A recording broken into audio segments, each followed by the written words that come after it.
The Olympic Games were created by Heracles, one of the most famous heroes of Greek mythology, and were re-established in the 8th century BC by King Iphitos on the order of Delphi's oracle to prevent eternal wars and the plague which was devastating Greece. Right now, all the hostilities will stop during the Games, he declared. May Zeus's wrath fall upon those who would come to Olympia with weapons.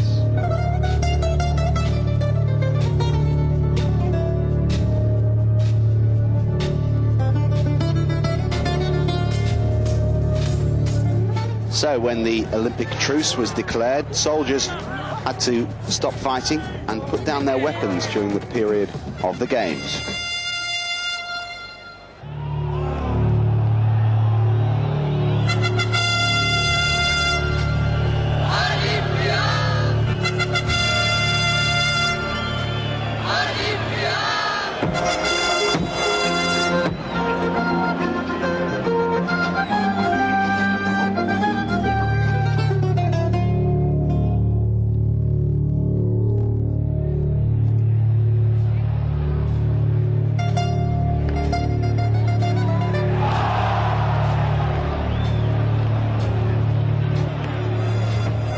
Many famous figures of Greek culture also joined the athletes, including Demosthenes, the famous Athenian orator,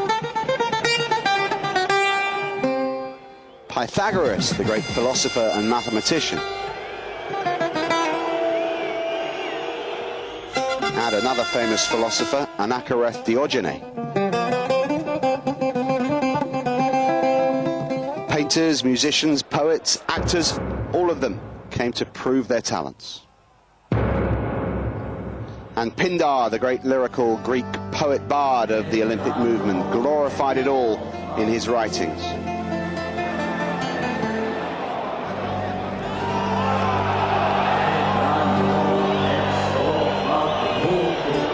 Throughout the centuries of the Olympic Games, there have been great champions, none more so than Milon the Croton. It is said that when he was a child, he played by lifting a calf in his arms. Years later, as the calf grew bigger, Milon became stronger.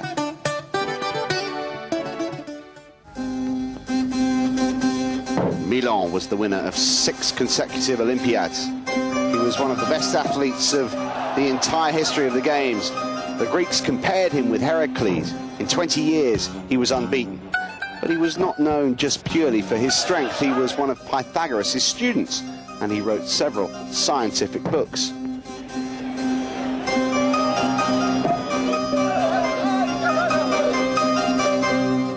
Pythagoras wasn't the only scholar to grace the Olympic movement. There was also Aristotle.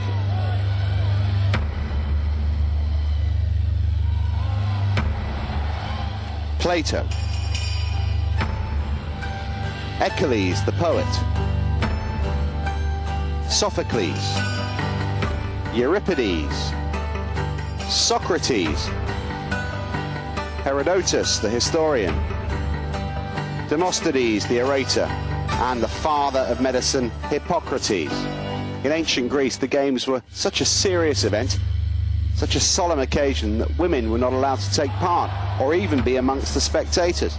Those who disobeyed were thrown from the top of a cliff.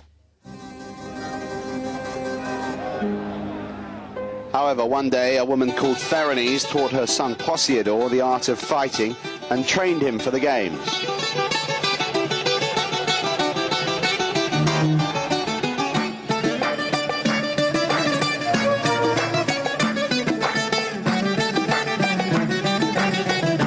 She dressed like a man, mingled with a group of other coaches and trainers, and went into the stadium to watch the event.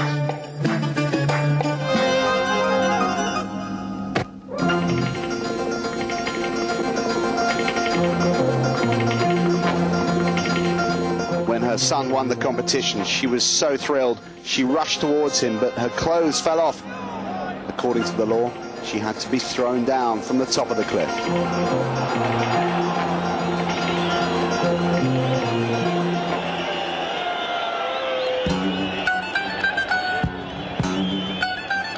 But at the last minute, the judges decided to pardon her, as she was the mother of a champion.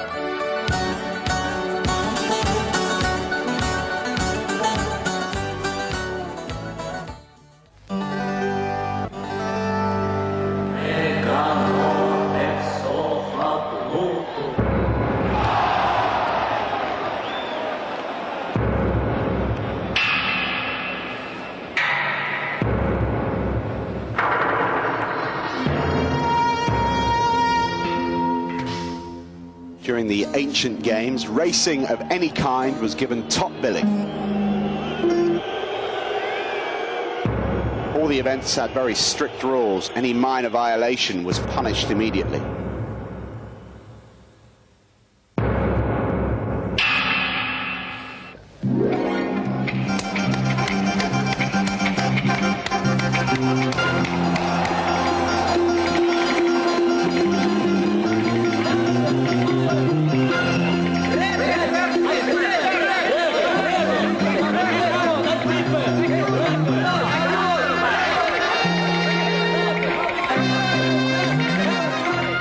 However, there were exceptions when the judges had to change the rules.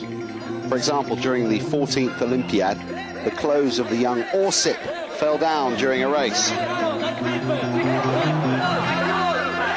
But he went on to win far ahead of his rivals.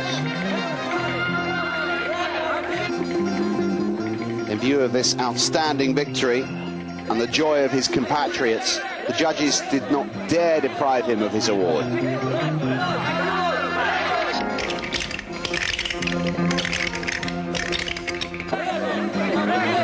When the champion arrived home, his fellow countrymen opened the wall of the city to honour him and then rebuilt it so that he should be the only one ever to enter the city in this way, and that his victory should be enclosed in the city forever.